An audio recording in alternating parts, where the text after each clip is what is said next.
so bad. I done had so many interruptions, but I'm determined to get this recorded tonight, and I can, and I will. Let's talk raw, real world resilience, the kind you're gonna need as a nurse, the kind you're gonna need as a nursing student and a business owner in today's no chill, always on, comparison-driven landscape, okay? We have 10 practical resilience tips for nursing school and beyond. My name is Tiffany Neal. I'm a bachelor's prepared registered nurse who loves all things mental health. I help nurses exit bedside for business, and I help my fellow untraditional students get into nursing school, my older girlies and gentlemen who want to get in and want to thrive while they're there.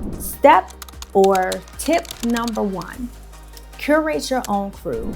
No one is going to give you a medal at the end of nursing school or at the end of your career for doing it all alone. You do need a support circle, and that should include peers, your classmates, your unit mates, people to keep you motivated during those long 12-hour shifts, during those long study sessions. And it should also include mentors, people that are a few steps ahead of you when you are confused about the big picture, when you are torn between two specialties, when you don't know if it's time to leave the unit, when you don't know how to get ahead and pass that next class. Family and friends are also you gotta have support from them if you can. I know everybody's situation is not the same, but you need someone outside of the silo of healthcare to keep you sane and remind you that, hey, it's tough right now, but it is worth it. And you do want to build these bridges early on, and you want to invest in them when things are good.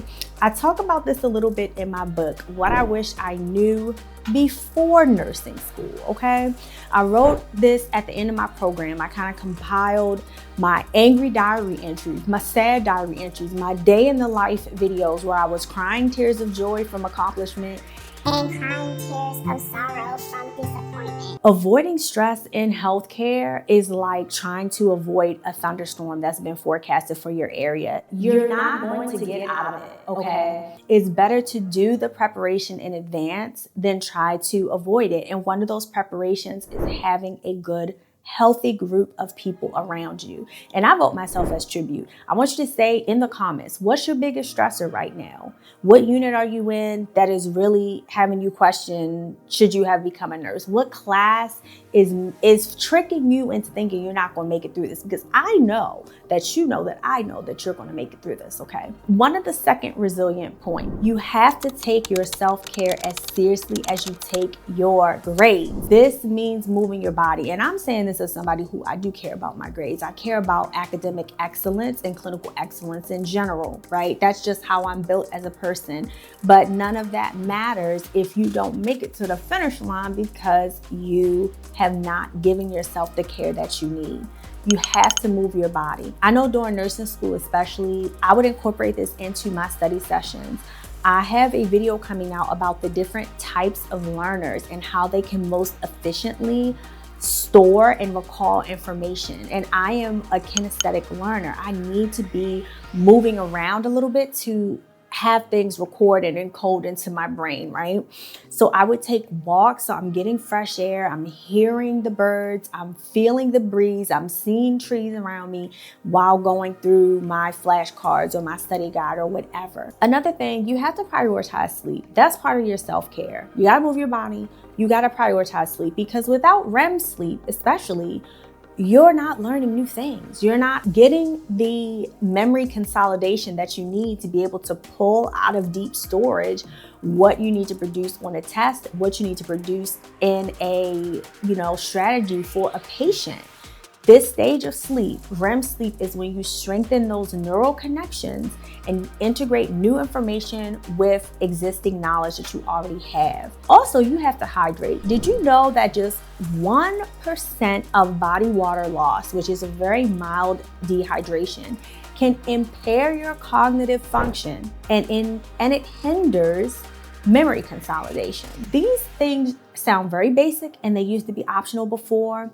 But when you're trying to achieve what you're going for, that deserves a standing ovation, and it takes a lot out of you. So give yourself grace and give yourself the physiological and emotional support that you need. Even if it's just a hot bath, some headphones, your favorite playlist, and a glass of liquid IV hydration. Where did you think we were going with this? This is a health-based channel. You know, even if that's crying and having a candy bar before you watch the next NCLEX prep video, you got to do what you got to do to keep moving forward. And these small habits, taking a walk, turning off your notifications, having a meal that's not cold DoorDash or frozen pizza, those small micro habits are going to build up and matter more than big gestures that you only give yourself occasionally. All right, and so the third tip is to journal through the gunk. I just told you that I ended up turning some of my journal entries into a book. That doesn't have to be your goal. I mean, it wasn't mine when I was writing my feelings and thoughts and reflections down. I wasn't thinking about that when I was writing my experience, but it can really help you decompress. And it'll make you very proud to look back on when you need evidence that you can jump over the next hurdle that you have. Whatever you are working on right now that has you wanting to develop resilience, you're gonna make it through. You're getting into nursing school, you're passing your NCLEX, you're getting the job on the unit of your dreams, you're leaving the toxic hospital system that's exploitative and you're starting your own thing or going to a better hospital, whatever that is, you're preparing for the next step after that right now. And it's gonna build confidence for the next step after what you're dealing with right now. So reflection helps you do that. Jot down what is working. It can be a physical diary, it can be a notes app. What is hurting? What you want to try differently next week or next time you're faced with a challenge. Your future self is going to thank you for leaving the trail of evidence that you always bounce back, okay? I have some more self-care tips for healthcare workers and nursing students coming up, but they're not all gonna fit into this one video, okay? So let's continue our chat into the next one. And until then, please like and subscribe this video for more content that inspires you to reach your next level, whatever that is. And remember that I believe in you. You are incredible and you can do whatever you put your mind to. And right now, you're putting your mind to watching the next video. So come on, let's watch part 2.